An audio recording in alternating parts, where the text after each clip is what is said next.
Welcome to my channel. आप लोगों का, आप सभी का हमारे इस चैनल में फिर से स्वागत है।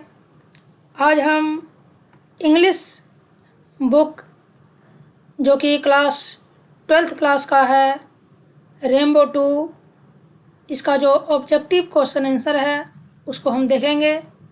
इससे पहले आने वाले वीडियो में हम लोगों ने 15 ऑब्जेक्टिव को कवर किया था। आई थिंक आप लोगों को वो सारे ऑब्जेक्टिव्स जो है समझ में आ गए होंगे। और आज हम रेनबो 2 का जो है ऑब्जेक्टिव का दूसरा पार्ट लेकर आए हैं।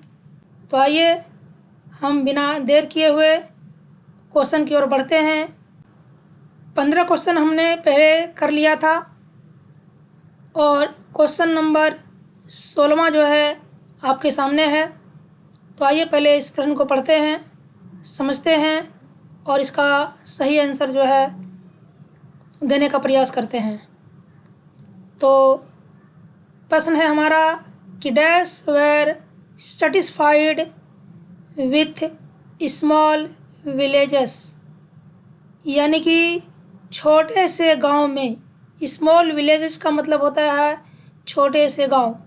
तो छोटे से गांव में या छोटे से गांव के साथ जो है कौन संतुष्ट थे, है ना, कौन जो है वो संतुष्ट थे अपने छोटे से गांव में। पहला ऑप्शन है आवर एंसेस्टर्स, यानी हमारे पूर्वज। ऑप्शन नंबर बी है जर्मन्स। ऑप्शन नंबर सी है रोमन्स या फिर इटालियंस। तो lesson 1 Indian civilisation and culture अगर आप लोगों ने पढ़ा होगा तो शायद आप लोगों को पता होगा कि छोटे से गांव में जो है हमारे जो पूर्वज थे वो बहुत ही संतुष्ट थे। यानी वे जो है बाहर कमाने के लिए कभी भी नहीं जाते थे। वे अपने छोटे से गांव में ही खेती बाड़ी करते थे और उसी में वे संतुष्ट थे। इसलिए हमारा जो क्वेश्चन नंबर 16 का जो राइट आंसर होगा वो होगा ऑप्शन नंबर ए। चलिए हम नेक्स्ट क्वेश्चन को देखते हैं। तो नेक्स्ट क्वेश्चन जो है आपके सामने है। तो नेक्स्ट क्वेश्चन है हमारा civilisation has taught us to be more dash towards one another. इसका हिंदी हो गया कि सभ्यता जो है हमें एक दूसरे के प्रति अधिक क्या चीज़ जो है हम लोगों को सिखाती है या सिखाई है। पहला हो गया एनमी मीन्स दुश्मन, एंग्री मीन्स नाराज, अपसेट मतलब परेशान, फ्रेंडली यानी मित्रता पूर्ण। तो सभ्यता जो है वो हम लोगों को एक दूसरे के प्रति दोस्ती का जो है वो भाव सिखाती है, मैत्रीपूर्ण भाव सिखाती है। इसलिए हमारा इस प्रश्न का जो राइट आंसर होगा वो हो जाएगा ऑप्शन नंबर डी। तो इसलिए हम ऑप्शन नंबर डी में जो है वो टिक लगाएंगे। चलिए हम नेक्स्ट प्रश्न को देखते हैं। तो नेक्स्ट प्रश्न हमारा है our ancestors enjoyed dash rule, यानी हमारे जो पूर्वज थे वो एंजॉय करते थे डैश रूल को। नाइस रूल को, सोसाइटी रूल को, होम रूल को या नेशन रूल को। तो हमारे जो पूर्वज थे, एंसेस्टर का मतलब होता है पूर्वज, तो हमारे जो पूर्वज थे वह होम रूल को जो है एंजॉय करते थे। होम रूल्स का मतलब हो गया स्वराज्य, अपने राज्य को, अपने गांव को। यानी वे लोग विदेश जाना जो है वो पसंद नहीं करते थे। अपने देश में ही, अपने स्वराज्य में ही वे लोग आनंद लिया करते थे। इसलिए हमारा जो राइट आंसर हो जाएगा इस प्रश्न का वो हो जाएगा ऑप्शन नंबर सी। चलिए हम नेक्स्ट प्रश्न की ओर बढ़ते हैं और नेक्स्ट प्रश्न है आपके सामने।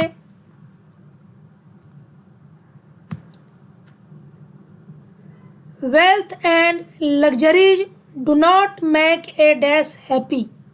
वेल्थ मतलब हो गया धन, लग्जरीज का मतलब होता है भोग विलास यानी कि ऐशो आराम।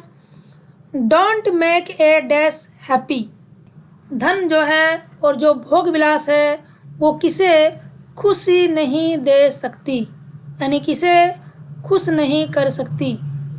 पहला ऑप्शन है बर्ड, दूसरा ऑप्शन है मैन, तीसरा ऑप्शन है काव और चौथा ऑप्शन है हमारा डॉग। तो जो धन होता है और जो लग्जरीज होता है ये किसे जो है खुश नहीं कर सकती। तो यह जो है इंसानों को खुश नहीं कर सकती, क्योंकि धन से या फिर ऐशो आराम से हम हमेशा जो है वो खुश नहीं रह सकते। इसलिए हमारा जो राइट आंसर होगा वो होगा ऑप्शन नंबर बी। चलिए क्वेश्चन नंबर हम 20 को देखते हैं। तो क्वेश्चन नंबर 20 जो है वो हमारा है कि Gandhi ji went to Champaran in dash, यानी जो गांधी जी जो थे वे चंपारण जो है किस ईस्वी में गए या फिर गए थे। 1915 में गए थे यानी 1915 में, 1916 में, 1917 में या फिर 1918 में। तो गांधी जी जो है वो चंपारण 1917, ये 1917 ईस्वी में जो है वो गए थे। इसीलिए हमारा जो राइट आंसर होगा वो होगा 1917 यानी ऑप्शन नंबर सी। चलिए हम लोगों ने 20 तक प्रश्न को देख लिया है। अब हम नेक्स्ट प्रश्न की ओर बढ़ते हैं और प्रश्न को देखते हैं। तो नेक्स्ट प्रश्न हमारा है the people of Europe are inspired by dash and Roman writers, यानी यूरोप के जो लोग थे वो किससे प्रेरित हैं, रोमन राइटर और डैश से। तो किससे और किस राइटर से जो है यूरोप के जो लोग हैं वो इंस्पायर्ड हैं। पहला ऑप्शन है ब्रिटिश, दूसरा ऑप्शन हो गया ग्रीक, तीसरा ऑप्शन हो गया जर्मन और चौथा ऑप्शन हो गया इंडियन। तो यूरोप के जो लोग हैं, अगर आप लोगों ने पढ़ा होगा तो पाठ में ही ये बताया गया था कि जो यूरोप के जो लोग हैं वह रोमन और ग्रीक के जो लेखक हैं उससे इंस्पायर्ड हैं। इसीलिए हमारा जो ऑप्शन है वो ऑप्शन नंबर बी जो है वो करेक्ट है। चलिए क्वेश्चन नेक्स्ट देखते हैं कि हमारा नेक्स्ट क्वेश्चन क्या कह रहा है। तो नेक्स्ट क्वेश्चन हमारा है the invention of dash proved a milestone in our development. Invention का मतलब होता है आविष्कार और डेवलपमेंट का मतलब होता है विकास।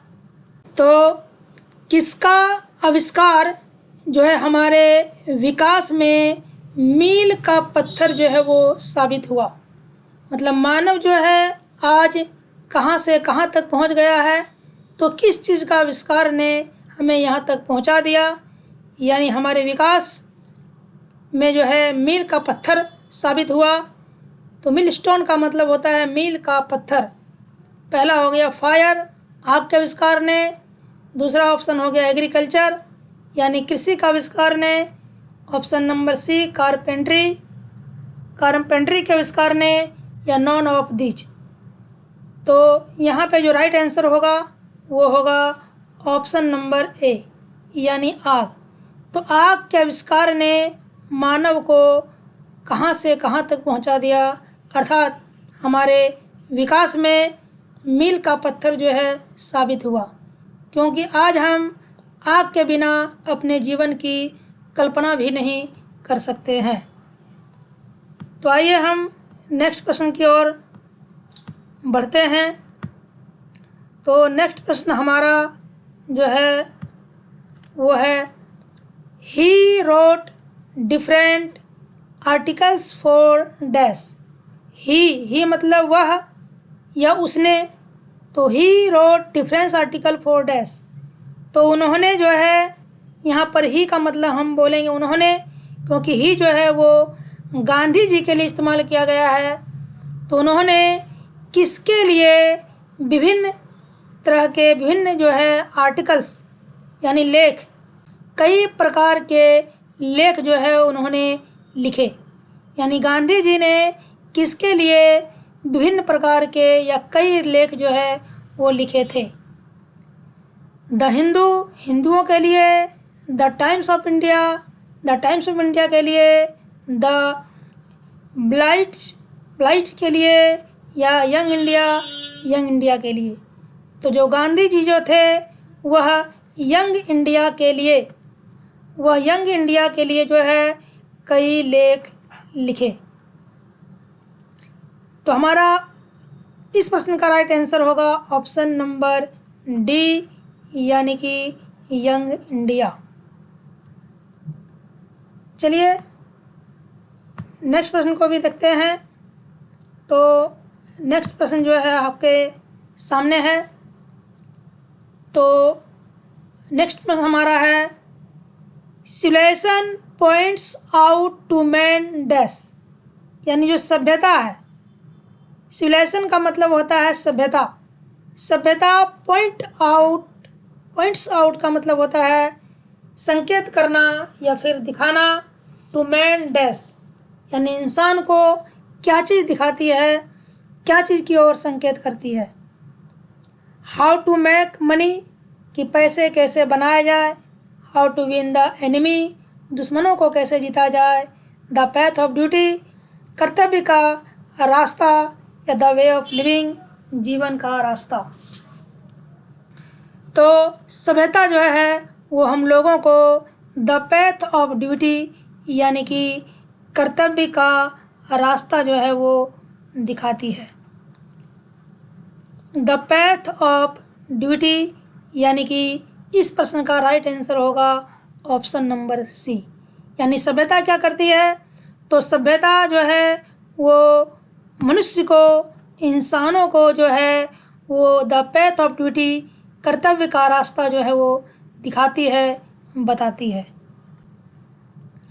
To observe morality is to attain mastery over dash.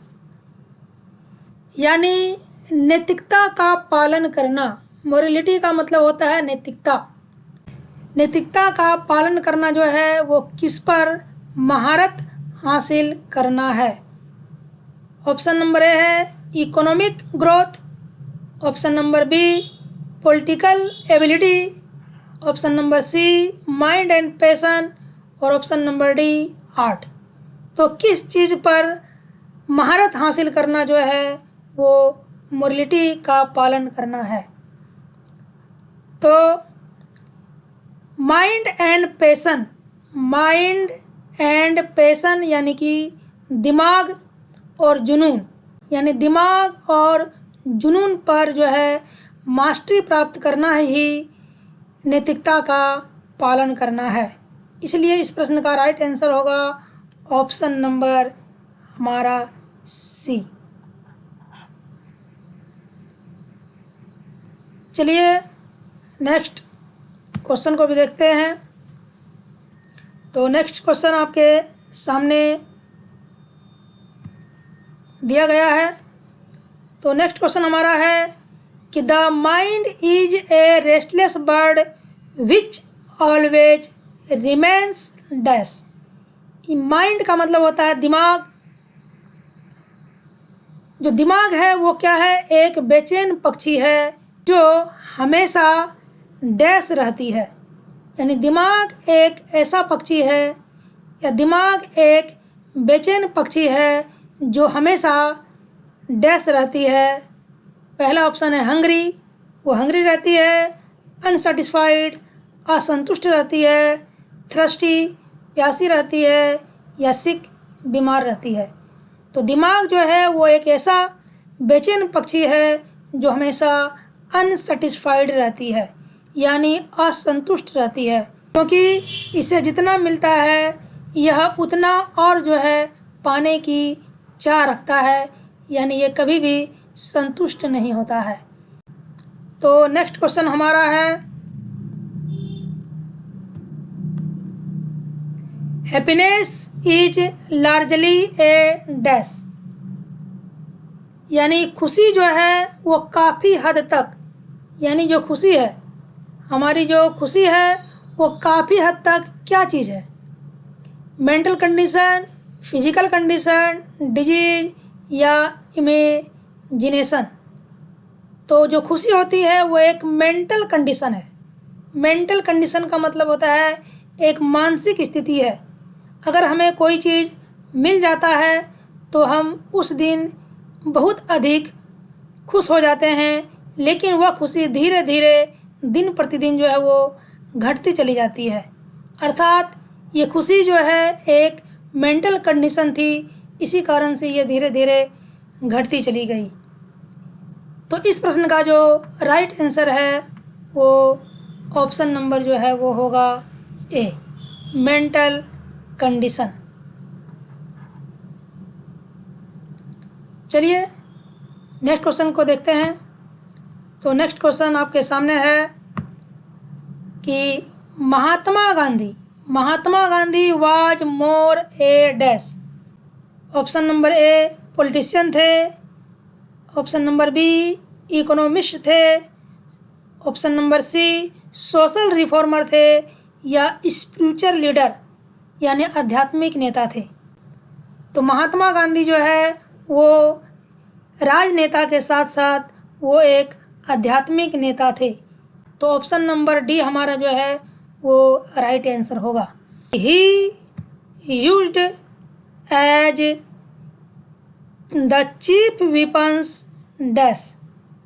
तो ही यानी उन्होंने जो है वो इस्तेमाल किए थे, यूज्ड का मतलब इस्तेमाल किए थे, एज द चीफ वेपन्स यानी मुख्य हथियार। चीफ मतलब हो गया मुख्य, वेपन्स का मतलब हो गया हथियार। तो मुख्य हथियार के रूप में उन्होंने क्या चीज़ इस्तेमाल किए थे? उन्होंने का मतलब हो गया गांधी जी ने जो है वो मुख्य हथियार के रूप में किसे इस्तेमाल किए थे? पहला ऑप्शन है स्वॉर्ड्स, दूसरा हो गया न्यूक्लियर वेपन्स, तीसरा ऑप्शन हो गया गन्स, और चौथा ऑप्शन हो गया ट्रूथ एंड नॉन वायलेंस। तो गांधी जी ने ट्रूथ एंड नॉन वायलेंस का जो है वो इस्तेमाल किए थे मुख्य हथियार के रूप में। ट्रूथ एंड नॉन वायलेंस का मतलब हो गया सत्य और अहिंसा, इसीलिए ऑप्शन नंबर डी हमारा राइट आंसर है। चलिए नेक्स्ट प्रश्न को देखते हैं। तो नेक्स्ट प्रश्न हमारा जो है वो है आवर एंसेस्टर्स, यानी हमारे पूर्वज, हमारे जो पूर्वज थे, डिसोर्डेड अस फ्रॉम डैश, यानी हम लोगों को जो है वह अलग रखते थे, दूर रखते थे, फ्रॉम डैश किससे, किन चीज़ों से हम लोगों को दूर रखते थे हमारे जो पूर्वज थे? Politics, luxuries and pleasure, morality and spirituality. तो किन चीज़ों से हमें जो है हमारे पूर्वज दूर रखते थे? तो गांधी जी का कहना है कि हमारे जो पूर्वज हैं वो हमें लग्जरीज एंड प्लेजर यानी भोग विलास और आनंद, इन चीज़ों से दूर रखते थे, क्योंकि यदि हम इन चीज़ों से दिल लगाएंगे, अपना मन लगाएंगे, तो हम इसके गुलाम हो जाएंगे और फिर हम अपने जीवन में जो है तरक्की नहीं कर पाएंगे। इसलिए हमेशा हमारे पूर्वजों ने इन चीज़ों से हम लोगों को दूर रहने के लिए कहा है। तो आज हम लोगों ने 15 ऑब्जेक्टिव क्वेश्चन को देखा। आई थिंक आप लोगों को सारे प्रश्न और उनके आंसर जो है समझ में आ गए होंगे। आने वाले नेक्स्ट वीडियो में हम और ऑब्जेक्टिव प्रश्न को लेकर आएंगे। आज के लिए इतना ही।